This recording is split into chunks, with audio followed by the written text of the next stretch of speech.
sports in the Nicole Sandler Show. I hope you... Mary had a little man.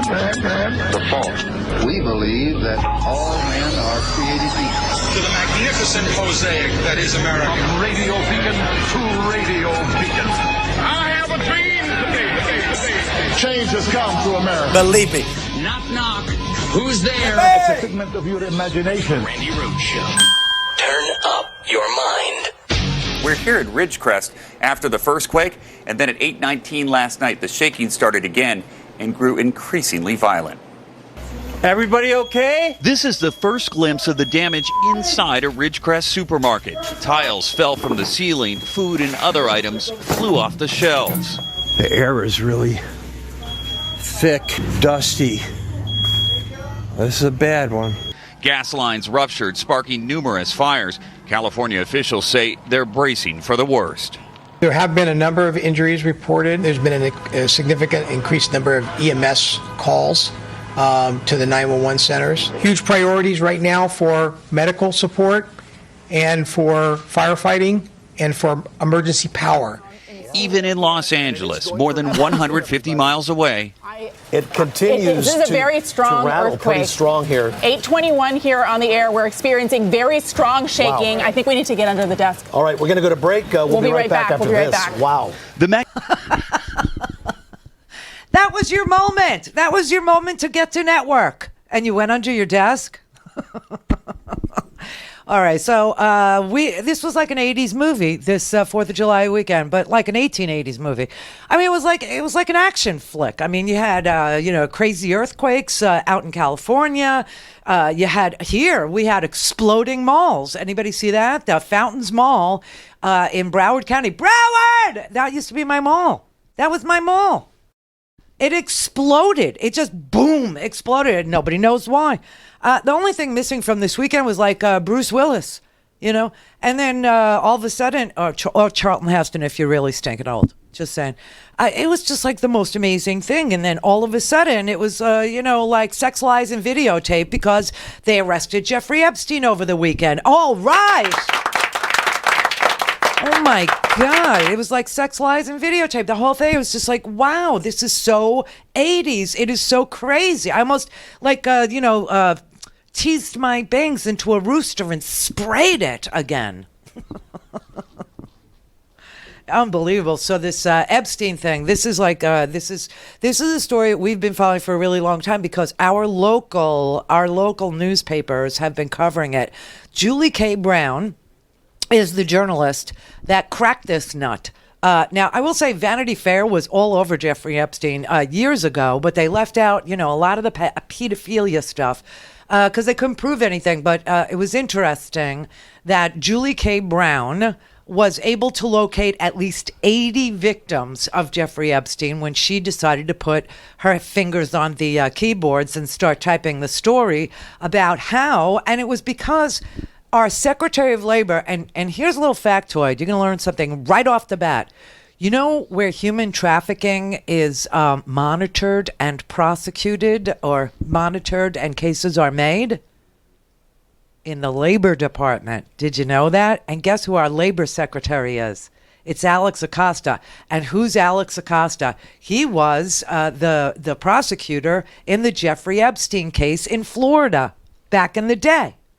And when Jeffrey Epstein got caught back in the day and suspected of running a pedophilia ring out of his mansion, like minutes away from Mar-a-Lago, where he recruited girls, Alex Acosta in Miami. Now, I have to explain this to you. It's like a long drive from here, I'm in Palm Beach County, to Miami. It's a good 65 miles from here to Miami. So why was the Miami prosecutor involved in something that was going on in Palm Beach? Well, nobody knows the answer, except to say that Alex Acosta said, let's move this case down to Miami. Alex Acosta gave him a sweetheart deal and said, we're not going to prosecute you under federal. We're going to let you plead to 2 state charges of soliciting prostitution, and we're going to have to throw in soliciting underage girls for prostitution. But you'll plead to that. You'll get 13 months in the county jail up here in Palm Beach County. This is a Miami prosecutor up here in Palm Beach County, but will let you out of jail every single day for 12 hours a day except Sunday. How's that sound? And you'll have to register as a sex offender.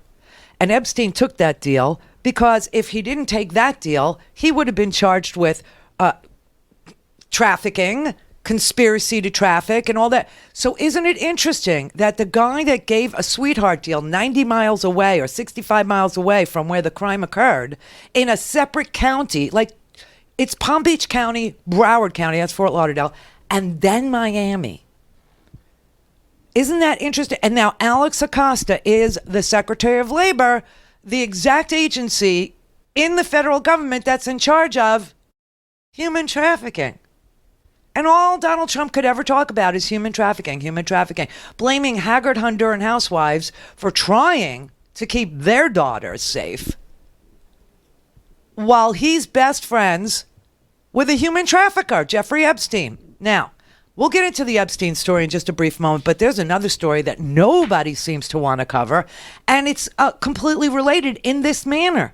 Why is everybody around Donald Trump a freaking pedophile? You remember this guy, George Nader? George Nader was representing the United Arab Emirates. George Nader was the guy who testified to Robert Mueller that he had arranged for the Seychelles meeting between the Russians and the United Arab Emirates and the Trump campaign, Eric Prince, somewhere in the bowels of the Indian Ocean on the Seychelles Islands, and it was arranged by George Nader. Eric Prince lied to Congress under oath and told Congress, according to, what we know, that it just so happened that the Russians were there and that they met at a bar and it lasted 10 minutes. None of that is true. George Nader goes and cooperates with Mueller and tells Mueller, no, I arranged for this meeting in the Seychelles Islands between the Russians and the United Arab Emirates. Well, George Nader has just been convicted of child pornography, right? You remember that? Okay, well, how did George Nader become involved in the Trump campaign? Well, it seems that the chairman of fundraising for the Republican National Committee is this guy, Elliot Brioude. And George Nader is an associate of Elliot's. Elliot! Yeah. A guy named Elliot. Elliot Brioude was the chairman of the RNC's financial doings. Okay, he did all the fundraisers. And then he became the vice chair of the Trump inaugural committee. George Nader came through Elliot Brioude. He's an associate of Elliot Brioude's. Well, George Nader had left the country and then he was coming back into the country. And apparently on his phone, he had kiddie porn, little baby boy kiddie porn, like really grotesque, unbelievable, like toddler kiddie porn. Okay. And, he actually is in jail now for that. Elliot Brioude is the guy that paid $1.6 million to a Playboy model with whom he had an affair and gave her money to have, remember, Republican National Committee chair and vice chair of the Trump campaign. He paid for the Playboy model to have an abortion. And that was all arranged through Michael Cohen. So now George Nader is associate of Elliot Brioude's, and he was an advisor that arranged this meeting to open up a back channel to Russia and provided grand jury testimony to Robert Mueller that he was the guy who arranged it and ended up pleading guilty to child pornography. And so now he's in jail. Well, Elliot Brioude is now the subject of a grand jury investigation, also in New York. A things Randi at RandiRhodes.com. Go for launch. Speaking truth to power, the Randi Rhodes Show. Preserving the innocence of children is one of the most important responsibilities we carry as adults. Purposely failing children in any way is not an option. And yet there are some in society who have chosen to blatantly disregard this responsibility, using whatever means they have at their disposal to lure children into a life which they should never have been exposed. As we allege today, Jeffrey Epstein is one of those people. Ew. At approximately 5:30 p.m. on Saturday evening, we arrested him at Teterboro Airport without incident. Epstein has been charged with 1 count each of sex trafficking and sex trafficking conspiracy. For at least a 4-year period covering the entirety of 2002 through 2005, he is alleged to have sexually exploited and abused dozens of minor girls at his homes in New York City and in Palm Beach, Florida. The girls were recruited in a variety of ways, usually by employees of Epstein and sometimes by fellow victims. The victims typically received hundreds of dollars in cash. The estimated dozens of victims were as young as 14 years old at time of recruitment. Children who provided Epstein massages while they were nude or partially nude. Children who were asked to engage in direct and indirect sex acts for money. Children who were enticed to do all these things at the hands of a man more than or nearly 3 times their age. Those who have been victimized by child sexual predators are frequently haunted by memories of these crimes well into their adulthood, often for the rest of their lives. They bear the burden of someone else's criminal behavior. Too often, adults in our society have turned a blind eye to this type of criminal behavior alleged here.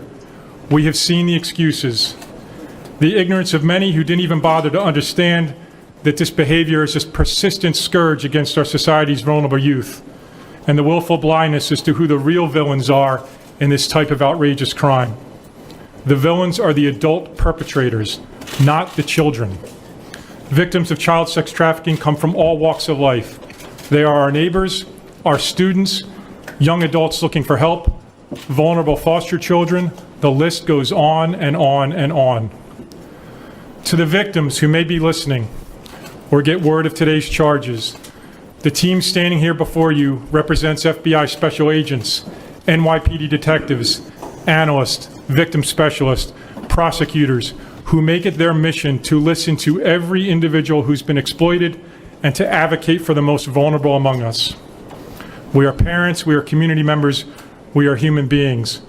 But as an FBI special agent and the head of this office, I have the privilege to represent and stand among many who make it our mission to put predators behind bars where they belong.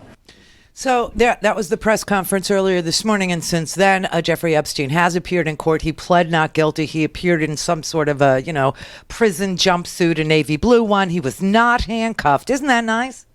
Isn't that nice, everybody? He wasn't even handcuffed. I mean, you look at a police officer wrong in some neighborhoods and you can end up dead. But Jeffrey Epstein, no handcuffs and got to plead not guilty. So the indictment has been released. It charges him with sex trafficking and accusing him of using his fortune to create a vast network of underage victims for him to sexually exploit. And then after they arrested him at Teterboro, he was on his way back from Paris, and when they took him, they actually got a warrant and they broke down the door of his Upper East Side mansion, 71st Street, Manhattan, for those of you who care. And the police found that the defendant, a registered sex offender, is not reformed. He is not chastened. He is not repentant. Rather, he is a continuing danger to the community and an individual who faces devastating evidence supporting deeply serious charges. Why do they say that? Because they found a safe full of photos of the girls, some nude, some semi-nude, and he had CDs, not just photographs, CDs labeled clearly, young blank, and they redacted everybody's name to protect them, and found thousands of photographs of his victims. Now, the FBI gave this is interesting. The FBI is prosecuting this in their public corruptions unit, which usually prosecutes public figures, like politicians and stuff. They said not to read too much into the fact that their public corruptions unit is prosecuting this case. How can you not? But they found all these photographs, okay, and they said that he is a flight risk. They asked not to have bail at all because he, will leave. He will fly. He will flee. He's got places all over the world.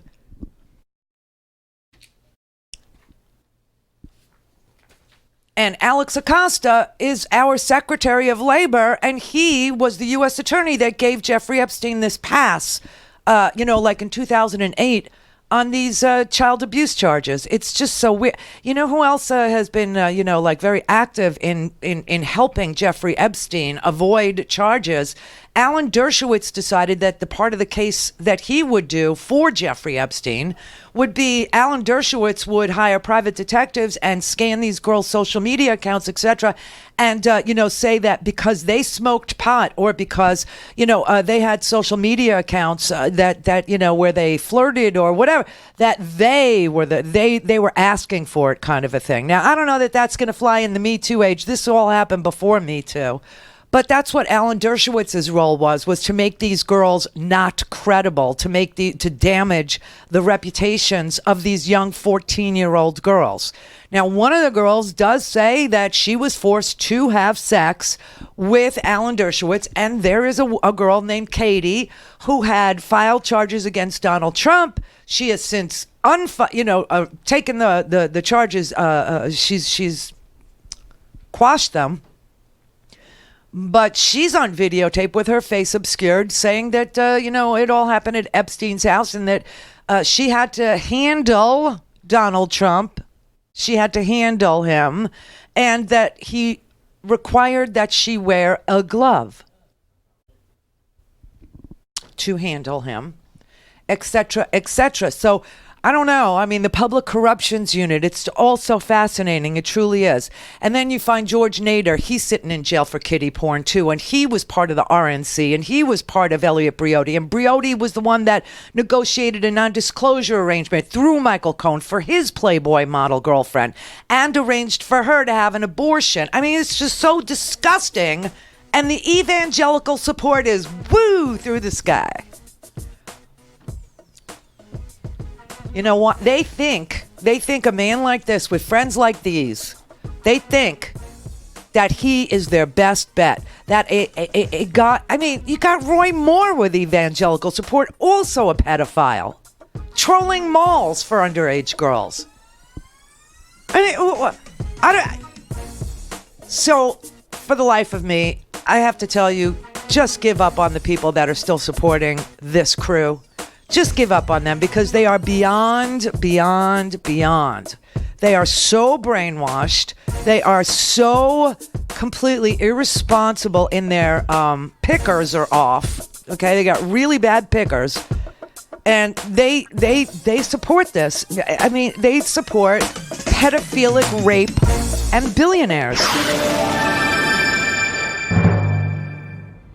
Call in, connect. To speak to Randi, call 561-270-3844. 561-270-3844. He has predatory instincts and a predatory nature. And the thing about predators is this. Predators, by their nature, identify and then prey on the vulnerable. Predators are cowards. And we don't need a predator in the White House. That was pretty bold. That was Kamala Harris. And she's been on this predator thing for quite a while. This started a week ago when she was doing the South Carolina convention. And she was talking about the president is a predator. And then she doubled down over the weekend and she said, not only is he a predator, and I know that because I've prosecuted predators and I will prosecute him. I took on successfully, and I prosecuted the big banks when they preyed on homeowners. I've prosecuted the pharmaceutical companies when they preyed on seniors. I have prosecuted transnational criminal organizations when they preyed on women and children. I know predators, and we have a predator living in the White House. Now, that was amazing. That was in Des Moines. So obviously the prosecutor in Kamala Harris is very, uber aware of Donald Trump's predatory behavior in that he does prey on the most vulnerable people. And the most vulnerable people are children. And the way that he's, torturing children, the way that he is, handling himself and saying stupid things all the time about it. He's sitting there saying, oh, these kids are in better shape now. They're better off in jail. They're better off having shingles, and scabies is for babies, literally saying that, freedom is an overrated thing, I guess, because he's saying that the kids in his custody who are dying are better off dead. It's a very sick presidency. And now you've got this whole thing with Epstein, another predator, another child predator, another person who sees children as objects, children as things to exploit and use for your own benefit. Now, I'm not saying I know Donald Trump bragged about inspecting 15-year-olds, and Epstein seems to have an age too. And his age is 15. His age is 14, 15. Okay, that's his age too. Middle schoolers, high schoolers. That's and what did Epstein do? He would go and find girls, or get people to find him girls who came from broken homes. He would find girls who lived in trailer parks here. He would find girls that were working in the mall for, a little extra money so that they could, go buy clothes for school, whatever. And he would recruit these girls and then get those girls cash and then get those girls to recruit even more girls in this ridiculous pedophilic pyramid scheme. It's like the DeVos family. I mean, it's so sick. It's this giant, pyramid scheme. It's Amway, except with girls as things. These men are so completely dead inside, I can't even tell you. And there is no question, Donald Trump did tell Vanity Fair, I think it was or The New Yorker in 2002, that he loves to hang out with Jeffrey Epstein, how much fun Jeffrey Epstein is, that he loves beautiful women almost as much as he does. Although Jeffrey Epstein likes them on the younger side, there's no doubt about that. He really enjoys his social life. Well, here's a picture of Donald Trump, Melania, and Jeffrey Epstein, and Jeffrey Epstein's, pimp girlfriend, Giselle Maxwell, at Mar-a-Lago. Hanging out. Now he's going to say, oh, I don't know him. I couldn't recognize him in a lineup. I have nothing to do with him. I mean, it's just crazy. This is absolute madness. That's from Vox. Vox got this great photo of Epstein, Trump, Melania, and Giselle Maxwell at Mar-a-Lago. And, it's hard to believe, but Epstein looks a little creepier than Donald Trump, but it might just be the lighting. I'm not sure. I mean, this crowd, this crew, they will cover for each other. They will use whatever connections they have to continue doing hideous and ugly things to the most vulnerable people on this planet. It's something they have in common. People are not human to them. They are toys to be played with. In Donald Trump's case, children are deterrents to send a message. It's so sick. Now you've got the federal grand jury also investigating Elliot Briotti and the Trump inaugural campaign. Elliot Briotti has a grand jury convened to hear whether or not he's indictable because of the way that he used foreign connections. That he attracted people to the Trump inaugural campaign, right, to pay for the inaugural, that he raised $107 million. And it seems like he, who was also, a billionaire investor, got into the Eric Prince business of defense contracting, and that he was using the inaugural to show brutal guys, dictators and stuff like from Angola and Romania, that he had access to the president of the United States, the incoming president of the United States, and they should pay him. So that's why he's under investigation. And through him, we got George Nader. And George Nader is now sitting in jail for, toddler porn. What's with these people?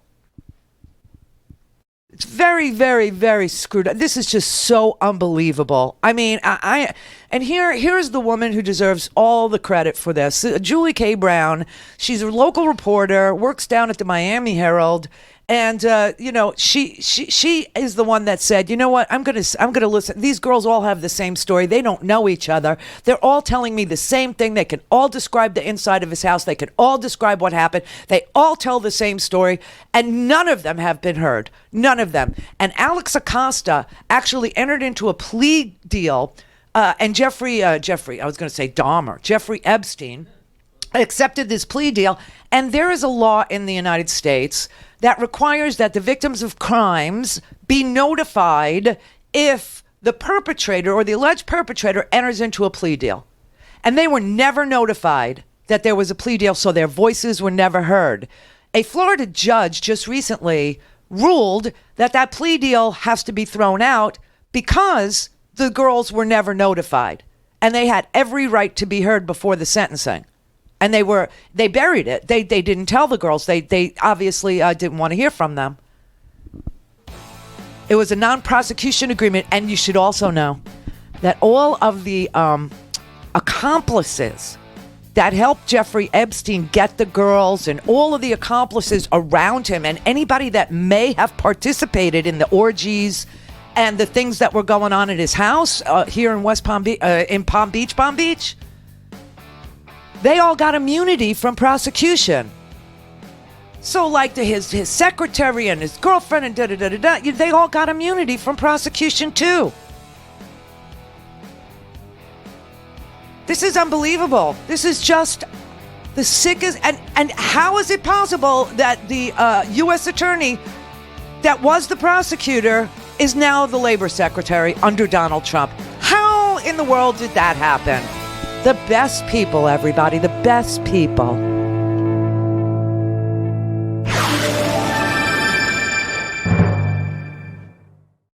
This is the Randi Rhodes Show. To speak with Randi, dial 561-270-3844. That's 561-270-3844.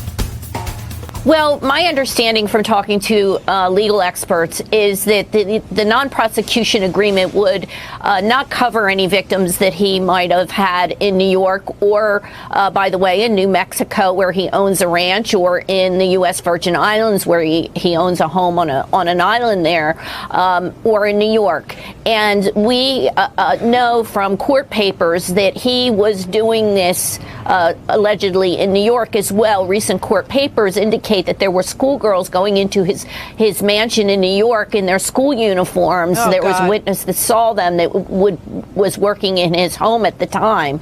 So we suspect that maybe it's possible they might have a new victim or two in New York, and they might also have finally been able to get someone who worked for him as a recruiter of these girls to cooperate. Unbelievable. That's Julie K. Brown. She is responsible for cracking this open yet again. And even the prosecutors in New York said that it was because of a great journalistic achievement that Julie K. Brown was able to, talk to these girls, locate these girls, ask these girls questions, because they went through so much. They went through so many documents, but all the women, all the girls were called Jane Does. And so she really didn't have any names, and they had to go through everything that they could get their hands on. And Julie K. Brown was able to identify a lot of these girls, and then she was able to talk to them. And the stories they told were hair-raising. This is what's going to make it real for you. These are the girls today. We were underage. We were little girls. I was 16. I was 16. I started going to him when I was like 14 turning 15. If you think at 14, $200 That's a lot of money at 14 years old. I mean, that's a lot of money now. She's like, oh, do you need to make any extra money? I'm like, yeah. She's like, okay, I can give you, like $200. It's this older guy in Palm Beach. He gets a lot of massages from girls. That was really... They were recruited by someone who was adept at finding girls that would be willing to, go to a house for a few $100s, and as it started out, give a man a back rub, but many cases it turned into something far worse than that, elevated to a crime, and a serious crime, in some cases sexual batteries. My life would have been different if I would have never went to Jeffrey Epstein's house. It was just a dark turning point in my life. On June 30th, 2008, Jeffrey Epstein, a Palm Beach multimillionaire hedge fund manager, received what might have been the most lenient plea deal for a serial sex offender in U.S. history. The Miami Herald identified over 60 of his victims, just young middle and high school girls at the time of the abuse. More than a decade later, several of them are talking for the first time about how they were molested by Epstein and believe they were betrayed by the very prosecutors who were supposed to hold Epstein accountable. They came from fairly disadvantaged backgrounds. There was some dysfunction in their families. The lure of a lot of money was more than they were able to resist. I went from an abusive situation to being a runaway, to living in foster homes, to just already being hardened by life on the streets. The other girls that I personally know of that were coming from trailer parks, that were having gun shootings, drugs. My mother was on drugs at the time, and she couldn't provide for me, and I was pretty much homeless. One child would be lured over, would be paid substantial sums of money, would be offered the further inducement of being paid a bounty for anybody else that she was able to bring to Epstein. A network developed where many young girls in the same kinds of circumstance wound up being victimized. The three of us slid into the backseat of the cab and we drove, and I remember just driving down Okeechobee Boulevard and thinking how I had never been on Palm Beach Island before in my whole entire life, that I had lived in West Palm Beach. By the time I was 16, I brought him up to 75 girls. Oh my God. All the ages of, 14, 15, 16, people going from 8th grade to 9th grade at just school parties is where I'd recruit them from. All Jeffrey cared about was go find me more girls. His appetite was insatiable. He couldn't stop. He wanted new, fresh, young faces every single day. The sheer volume of girls, the frequency, sometimes several or many in the same day, the age of the girls. In some cases, there were victims that didn't know each other, had never met each other, but they had basically the same story. I remember there was a staircase, and it was kind of like a spiral almost. And she brings us up the stairs, and it was like spiral stairs. You walked into his bedroom, around his bed, to almost like a very little hall, and then it was another door. And that's where everything would happen, was in his bathroom. He would have a dresser, and it was filled with the first drawer was lotion, and then the third drawer down was sex toys. So we would take the massage table out and set it up in the middle of the room. And then he came in with his white towel on around him. And then he just laid down in his towel on his stomach, and he was just talking to people on the phone. When he flipped over, that's when he said, okay, you can go ahead and take off your shirt and pants, but you can stay in your underwear. He would want us to stand next to him, and he would masturbate while he stared at us, touched us. To pull his nipples and to play with them in between his fingers, and also while I was playing with his nipples, he kept doing that stuff to me. But he was very aggressive, when he would do it. And then he tried to put his finger in. All right, you get it, right? You get it. These are real girls. These are absolutely real people that Julie K. Brown was able to locate. There are 80 of them. 80 of them. And David Boies, the attorney David Boies from the Bush v. Gore era, he's representing a whole lot of these girls. And today he said it's been a long time in coming. It's been too long coming. He represents Virginia Roberts, who is in that videotape right there. Now, you should know that Virginia Roberts is one of the victims who has said that she was forced that Jeffrey Epstein, I don't know how to put this, loaned her out to Alan Dershowitz. Dershowitz denies it completely and says there's, evidence that they were never in the same place at the same time and that it never happened. But that is Virginia Roberts' allegation. David Boyce said, "We hope that prosecutors will not stop with Mr. Epstein because there were many other people who participated with him and made the sex trafficking possible."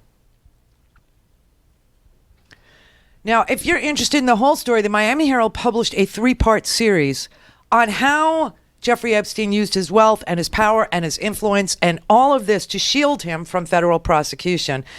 And so the idea that there's a non-prosecutorial agreement, an MPA is what they call it down here, but the federal judge in Florida has said that it violated federal law because they never notified the victims of the crime that there was going to be a settlement, and that violated federal law under the Crime Victims Act.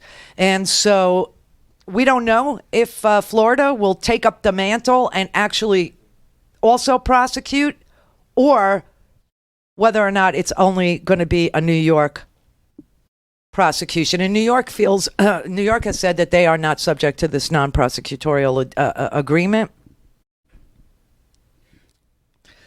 But if the allegations in the indictment today can be proved, as charged today by New York's federal prosecutors, he will be facing 45 years in prison. He's 66 years old, so that means the rest of his life in prison.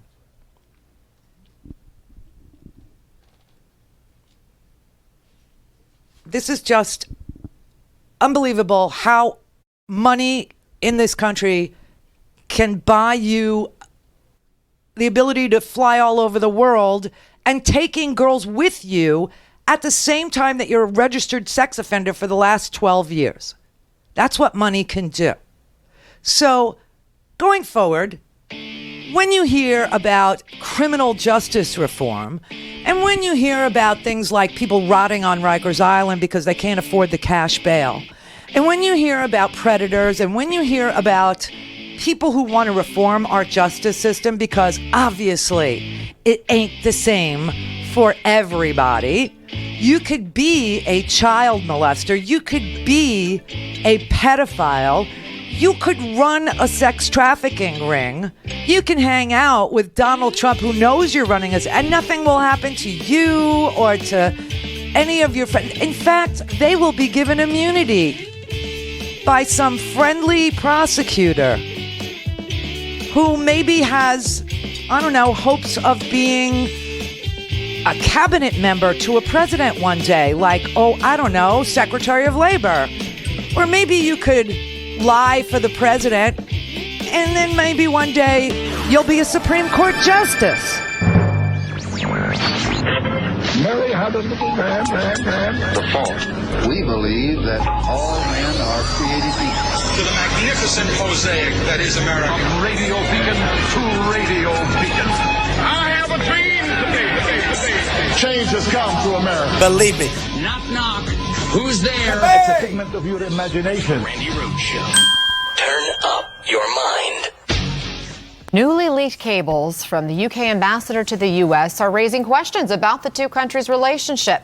They were first published by the Daily Mail and span the period between 2017 and today, and they cover everything from the president's foreign policy to his re-election plans. Now, in the memos, the British ambassador describes President Trump as inept, insecure, and incompetent. Those are quotes. Great. The UK ambassador to the United States has told the British government that the president of the United States is inept, the president of the United States is dumb, the president of the United States is it's going to all end in a giant disgrace. This is unbelievable. And these ambassadorial reports were supposed to be, there's supposed to be unvarnished truth about another world leader, and it wasn't supposed to be made public, so nobody did it. the ambassador didn't do it with an eye towards embarrassing Donald Trump. He did this to tell the British government, you're dealing with a moron, okay? A very unstable moron, not a stable genius, but an unstable moron. That was just an amazing thing. And you know what? That came out after the 4th of July extravaganza. What is wrong with him? What is, honestly, I mean, there's a story today about how Russia is laughing at us. Russia is laughing because they saddled us with this guy. And of course, all Russia wants to do is create chaos inside the United States, point at democracy, say it doesn't work, just point to Donald Trump and say, this is what it gets you. This is what democracy gets you, right? And manipulate Donald Trump to the nth degree so that there is no NATO, so that there is no there are no alliances. And I mean, and it was just so, this is so unbelievable. Anna, no comment yet from the White House on these leaked communications to the Daily Mail coming from the UK's top diplomat to the United States. Really an eye-opening perspective on the way that the ambassador views President Trump in this White House. In these communications, he calls the White House dysfunctional. He suggests that President Trump, as you said, is inept. He says that his presidency could potentially crash and burn. He also questions President Trump's perspective on a potential military conflict with Iran, his close relationships with Russians. This really is surprising. As you know, Anna, President Trump is not someone who enjoys criticism. We're expecting a scathing response from him at some point, but he has yet to tweet anything out. This really comes at an awkward time, too, for the relationship between the U.S. and the U.K., considering that President Trump was in the U.K. just a few weeks ago, receiving all the pomp and circumstance that comes with a state visit, even joking that the Queen had a great time with him. So the question as to how President Trump is going to approach a response and whether this could portend to the relationship between the U.S. and the U.K. in a damaging way, that's yet to be seen, Anna. We have a moron. We have an inept, insecure bully, moron predator as president of the United States. And he decided, thank God, we prayed for rain as we left for the long July 4th weekend, and we got rain. I mean, got too much rain. Washington is like drowning today. But the president gave some ridiculous speech behind plexiglass, bulletproof glass in the middle of a rainstorm, and conflated the Declaration of Independence, the War of 1812, conflated, Cornwallis, who's from London, who lost the battle at Yorktown and said Cornwallis of Yorktown. And so we did something. We rammed the ramparts and defended the airports and did whatever we had to do. The Continental Army suffered a bitter winter of Valley Forge, found glory across the waters of the Delaware, and seized victory from Cornwallis of Yorktown. At Yorktown. Our army manned the airports. It ran the ramparts. It took over the airports. It did everything it had to do. And at Fort McHenry, under the rocket's red glare, it had nothing but victory. And when dawn came, their star-spangled banner waved defiant. Oh, my God. Fort McHenry, not McHenry. That would be Phil McHenry for radio fans. My friend, Phil McHenry. No, at Fort McHenry. Okay, that was a battle that was fought in 1814 as part of the War of 1812. He's conflating all the. This is like a fifth grader could do better. This was, and don't they have Rain-X for the plexiglass, bulletproof glass? I mean, this was such a cluster. Okay, it was so bad. And the thing with the airports, oh my God, Twitter went crazy. Some of them were hysterical. Some of the tweets I pulled, these are so good. Dearest Martha, please find enclosed a tracking number for my lost luggage at Philadelphia. I shall arrive to Mount Vernon via carriage in 21 to 25 days. Also enclosed is a receipt for the cost of parking my horse at Dulles International for the weekend. Love, George. And then somebody wrote, Somebody was, pretending to be John Adams. They were, Abigail, it's hot as hell in Philadelphia. My desire for a quick trip to Boston is thwarted by a connecting flight through Atlanta. It's as if the world has turned upside down. Yours, John Adams. Thomas Jefferson, please pick up the white courtesy horn. It was just so embarrassing. I can't really explain. And then, you know what he said? He said, well, the teleprompter failed. Oh, and he also talked about Alexander Graham Bell inventing the telephone, and some very, very angry Canadians wanted us to know that Alexander Graham Bell was a Scottish immigrant to Canada. We have an idiot for a president. And now we have the UK ambassador, Kim Darroch, actually confirming that. Confirming it. These cables that became public, they date from 2017 until today. One of them is dated June 22nd. And he was talking about idiot Trump and how he pulled out of the Iran deal. What did he think was going to happen? And how he feels like, 10 minutes away from war. Really, that's his story. This is what he said. Because people who understand the way that high-level briefings go, like a UK ambassador, like somebody of that stature, would understand that the first thing that the military will tell you before they ask for a sign-off on any operation is to tell you how many people will die. And Trump's story is, he waited till 10 minutes before, and then he asked a general who he trashed, how many people will die? Sir, I don't know, sir. Great, these generals. Get back to me. And then he came back to me and told me 150 people will die. And I called it off. I mean, it doesn't work like that.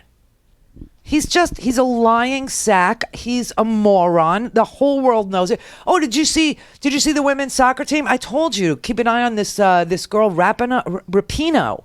Right? I didn't know how to pronounce her name because I was just watching her on Twitter. Megan Rapinoe. The captain of the women's soccer team. Oh my God, they won the championship against the Netherlands this weekend. And a couple weeks ago, they asked her if she won, would she go to the White House? And she said, F Trump. And so that was like the shot heard around the world. And now, Trump tweeted at her, hey, why don't you go finish the job first? Well, job's finished. They won. Still not going to the White House. Still not going to the White House. I mean, it's just every person of any legitimate weight, of any legitimate talent, of any legitimate effort, anybody who really has anything to give to this country knows this man is unfit. He's unfit to be a man, let alone the man. This is so frightening. So, of course, today, Trump had to trash the UK ambassador and, say that it was the teleprompter's fault that he thought they manned the airports during the Revolutionary War. Clear. All things Randi at RandiRhodes.com. Go for launch. Speaking truth to power, the Randi Rhodes Show. In June of 1775, the Continental Congress created a unified army. Our army manned the airports. It rammed the ramparts. It took over the airports. It did everything it had to do. I stood in the rain. The teleprompter went out. Is that what happened with the airport comment in the Revolutionary War? The teleprompter went out. It kept going on, and then at the end, it just went out. It went kaput. I don't use teleprompters like the president. I speak from the heart. Maybe when you run for president, you shouldn't be allowed to use a teleprompter because you find out what you're getting. If you run for president, you shouldn't be allowed to use teleprompters. You shouldn't be allowed because you don't even know if a guy's smart. And I guess the rain knocked out the teleprompter. You're an idiot. Thank you. Thank you, Mr. President Obama.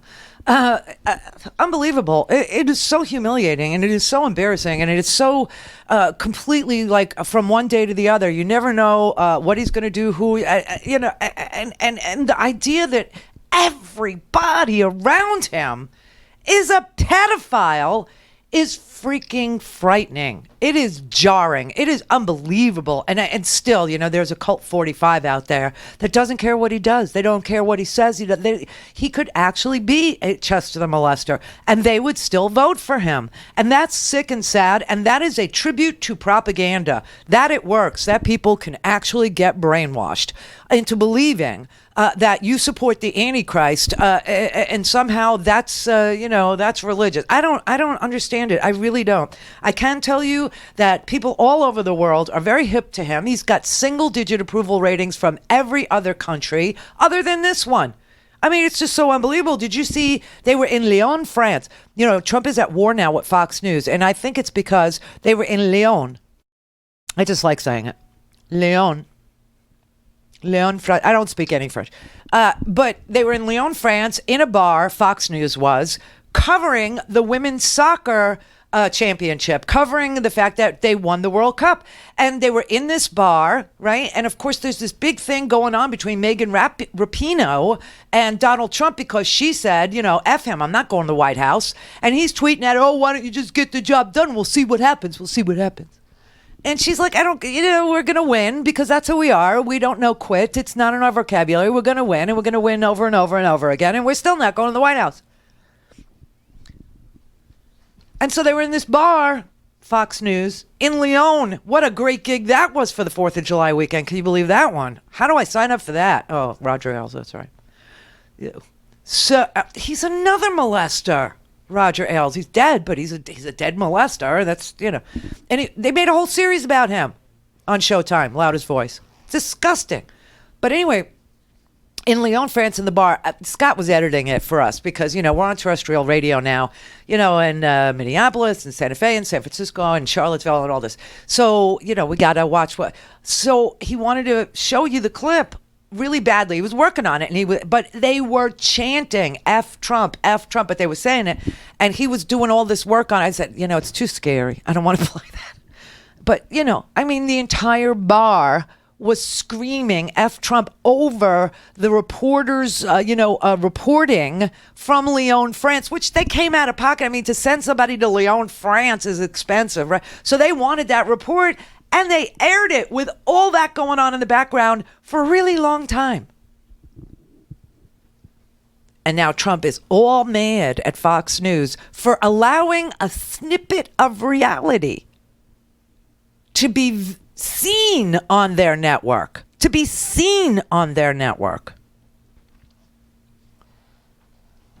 It was an amazing thing. It was an amazing thing to sit there and watch, and all of a sudden the whole place just breaks out in the whole world knows. Most Americans know. But there's always going to be 1/3 of this country that no matter what this man says, that they rammed the ramparts and protected the airports and did whatever they had to do. Their president should not be allowed to use teleprompters because you got to go know if a guy is really smart or not. And then says, oh, my teleprompter failed, so that's why I said the airports. It's just when you conflate the War of 1812 and the Revolutionary War and you don't know who's who and Fort McHenry becomes Fort McHenry.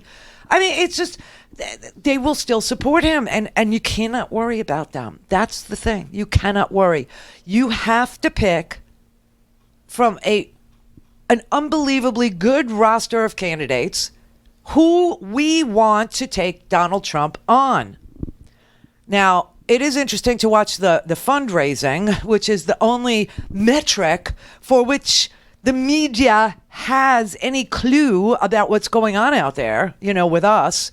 It's all about fundraising dollars, actual hard dollars, because polls this early, it's so stupid. We did a whole Randi Rhodes After Hours podcast with what's his name, Alan Lichtman, who is the only guy who's ever predicted every presidential election since 1984, including Trump's win. And he said, the polls are garbage at this point. You can't look at them. You can't know anything from them. It's just stupid. But the fundraising, the dollars is what the media is using now. And they're telling me that, Warren is out fundraising Bernie and out fundraising Kamala. and that Warren seems to be, really gaining traction. I'm on the other. I haven't made up my mind. Obviously, I'm watching Kamala. I'm watching her very closely.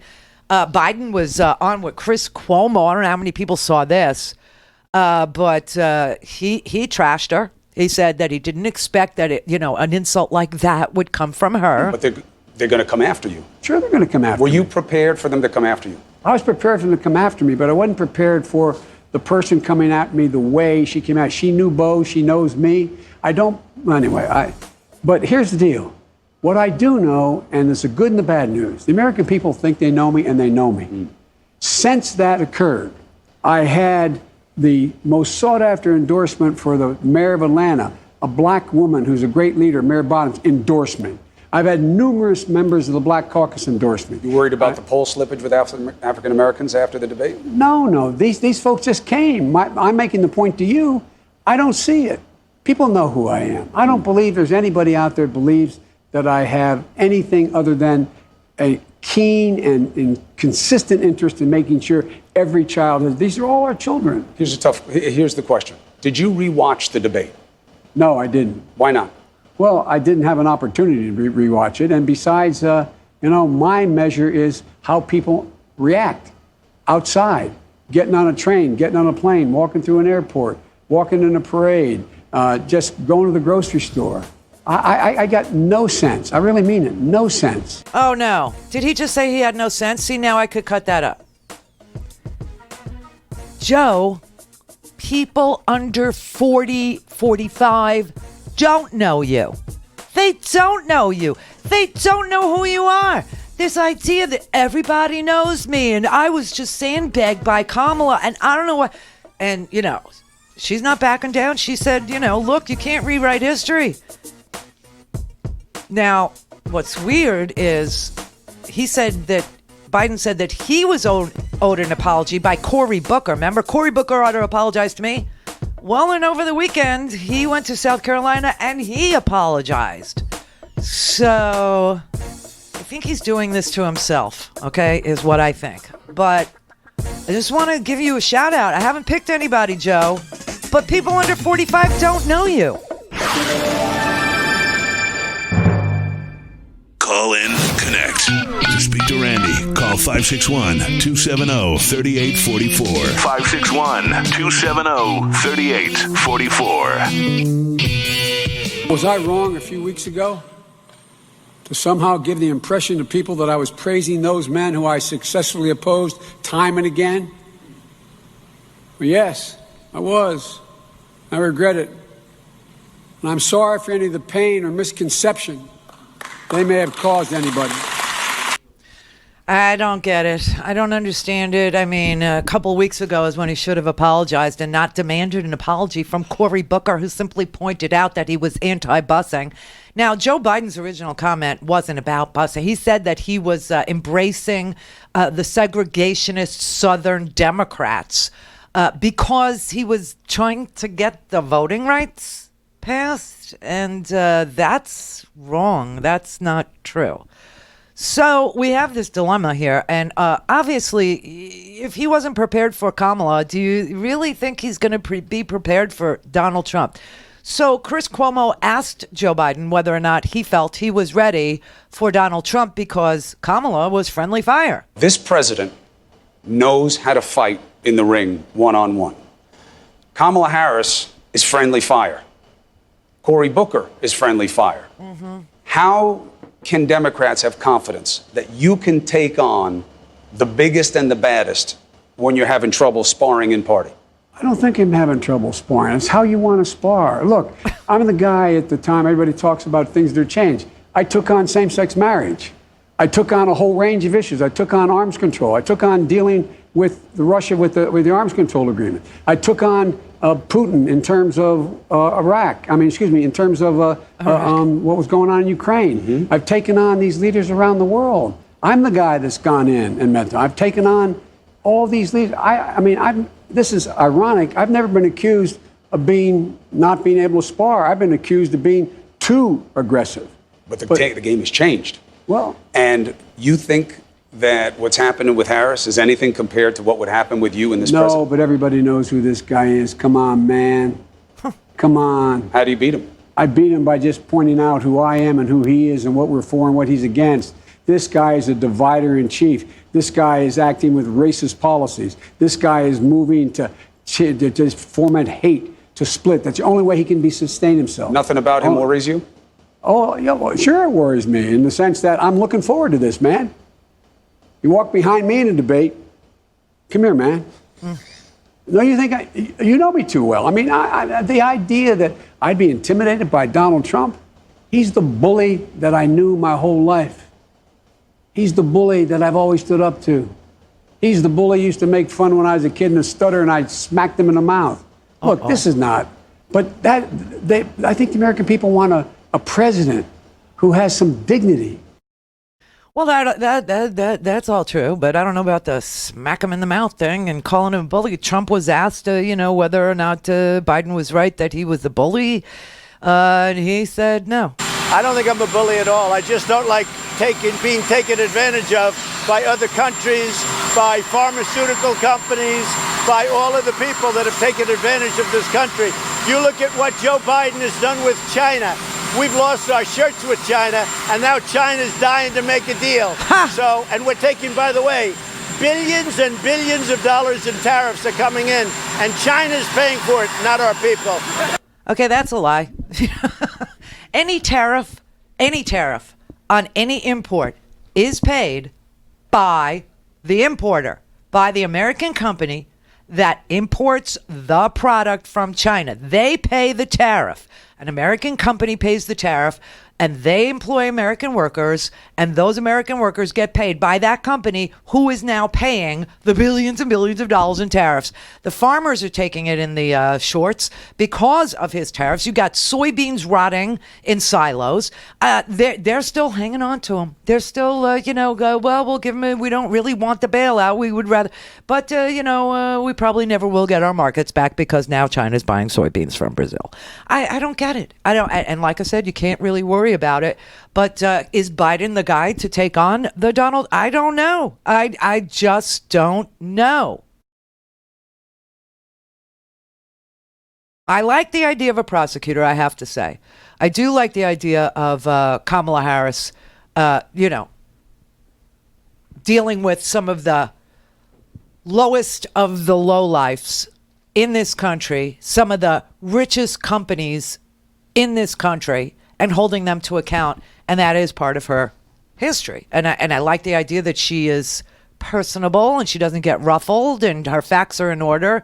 I don't know. I've been watching her over this weekend. She was in Des Moines, and there's something that tells me that she can take them. There's something that tells me that she can beat them. This is a person who came in promising a whole lot of stuff to America. And he betrayed people. Look at this trade deal. I call it the Trump trade tax. He came in promising farmers he was going to take care of them. And now Iowa knows it better than most. We got farmers who are looking at bankruptcy, who got soybeans rotting in bins. Let's talk about what this president came in and did. He said he was going to take care of American families. Well, because of that Trump trade tax, American families today are spending $1.4 billion more a month on everything from groceries to washing machines. He came saying he was going to take care of health care. And then what did he do? He wants to roll back everything in terms of pre-existing conditions and roll back the clock on what we have achieved that has given health care to tens of millions of people. What have we seen in terms of what the current occupant of the White House has done? We have seen just yesterday babies in cages at our border. Policies that have been about separating children from their families. Policies that have been about a human rights abuse being committed by the United States government. That is not reflective of who we are and who we need to be. And so I'm going to tell you, West Des Moines, I'm prepared to prosecute the case.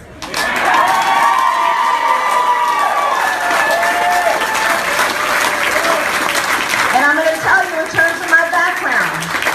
Listen, I became a prosecutor because certainly I wanted to do what was necessary to reform the system from the inside. And I also wanted to make sure that I could be in a place where I could protect people. And so I took on successfully, and I prosecuted the big banks when they preyed on homeowners. I've prosecuted the pharmaceutical companies when they preyed on seniors. I have prosecuted transnational criminal organizations when they preyed on women and children. I know predators, and we have a predator living in the White House. There's something about that little, attack that I like. There's something very meaty. There's meat on that bone. Now, I know that a lot of people are very pragmatic, and I know a lot of people think, well, Joe Biden, he's an old white guy, he's an establishment guy, he could win. White people will vote for Biden. They will not vote for a black woman. If you took electability out of the equation and you're just watching the performances of an Elizabeth Warren, a Bernie Sanders, Eric Swalwell dropped out today, so you don't have to pay attention to him, or a Kamala Harris, come on. Come on.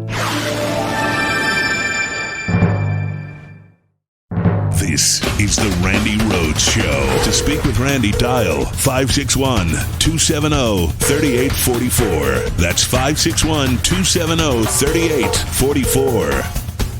Hasn't this president done what you wanted to do by reaching out to Kim? He did the exact opposite. He gave Kim everything that he wanted, legitimacy. He ended our relationship as a practical matter with South Korea and Japan as a united front and let China off the hook. He put us in a position where we say, by the way, I love the man. I know what he's doing. He hadn't done a thing.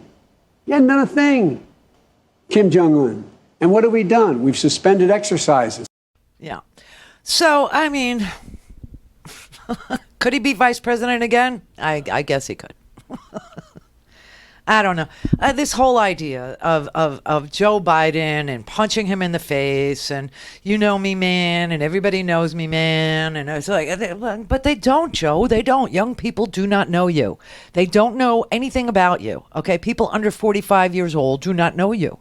And you're letting other people, define you. And then you sit down with Chris Cuomo and you say, you know me so well, and Barack vetted me, and Barack this, and I'll take Barack over. It's not going to work. It's not going to work. Oh, you know what NBC is reporting right now? This is so amazing. So you remember last week Mitch McConnell was asked about reparations, and he said that he didn't think that that reparations was a good way to deal with something that happened 150 years ago, and nobody is alive today that had anything to do with slavery. Remember that? Nobody is alive today that had anything to do with slavery, and we wouldn't know who to give reparations to. NBC News is reporting that they looked at Mitch McConnell's ancestry and census records, and they just found out that Mitch McConnell's family, according to the 1850 and 1860 censuses, where we used to have slave schedules as part of the census so that we could count African Americans as 3/5 of a person. So his family owned 14 slaves. All but 2 of them were female slaves. Apparently in Limestone County, Alabama. This according to Limestone County, Alabama's slave schedules. There's a good place to start the conversation for reparations. How say you, Mitch McConnell? 14 lives. What was that worth? Disgusting. I can't stand these people. Robert in Phoenix. Hi, Randy. Hey, I think you're being a little rough on Trump about the airports, though. I mean, if it weren't for those airports back then, he would have never met Frederick Douglass, right? Right. Exactly. Who's doing great work, by the way. Yeah, I mean, they were on a cross-country flight together, I just cannot believe that he actually, riffed about ramming ramparts and protecting the airports. The man is an idiot. I mean, how much more do we have to know or see or hear or smell or what? Well, I think the worst is yet to. I think this thing with the border, with the kids at the border, and this Jeffrey Epstein thing, I think they're all tied together. Like I said last week, Randy, I think they are. I think these guys are really just disgusting, no bottom individuals. You think there's trafficking going on with regard to yes, them? Yes, I do. I mean, who would know? I mean, they send the parents back to Guatemala or wherever they don't have a phone or a way to get back. They don't know where their kids at. They don't know who to contact. It is creepy. Yeah, and I mean, everybody hangs out with a pedophile or some kind of creep. Everyone he's got to be the around him. ultimate creep. Everyone around him. I mean, it's like everyone around him is a pedophile. You can't even like throw a spitball and not hit a pedophile in his circle of friends. What is that about? I don't know, Randy. They're intensified puke. It's sickening. I got to tell you.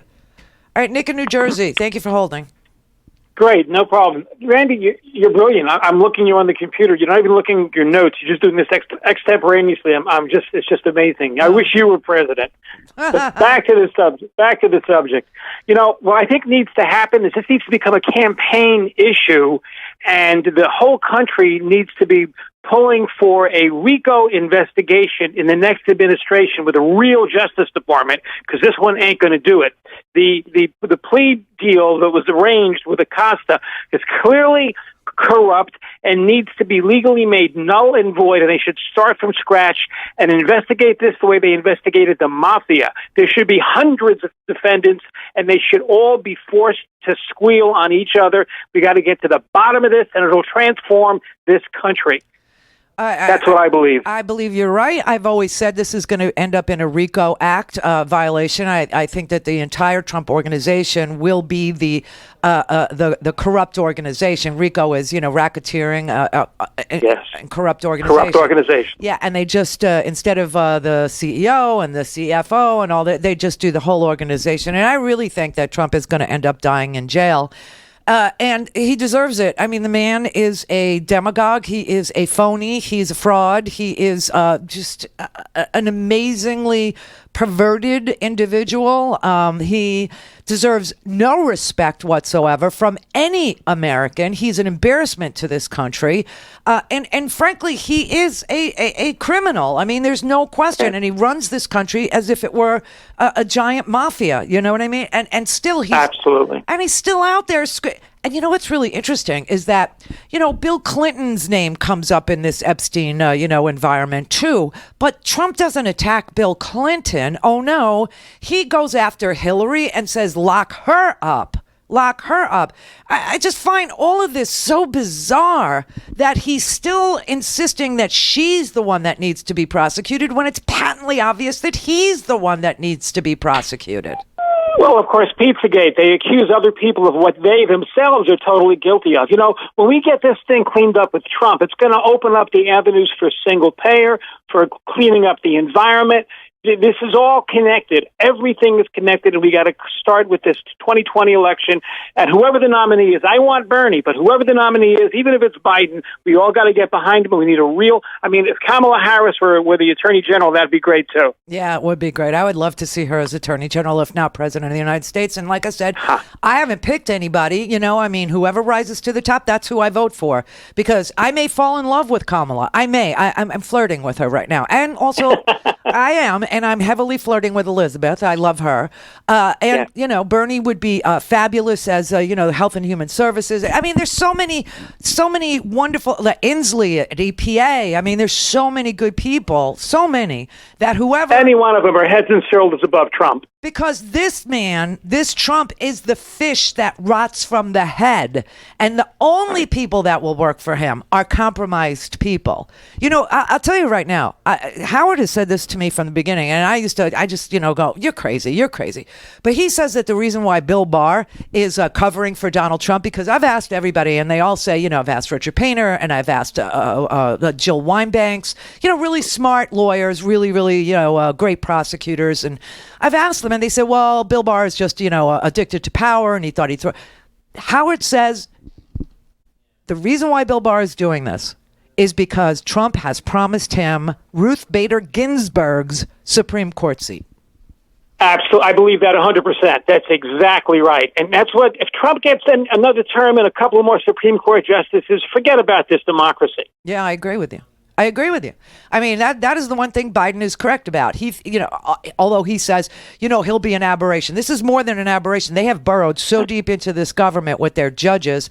It's really sick and sad. I mean, we got to live with a Kavanaugh. That guy is also, what was he accused of? That's right. Sexual impropriety. Impropriety. He was accused of rape. Rape. Yes. He was accused of rape. And so, you look at what he's, wrought and what we're going to have to deal with for years to come. And it's almost as if we deserve it because this country, through the Electoral College or whatever stupid, system that we actually say, we have to.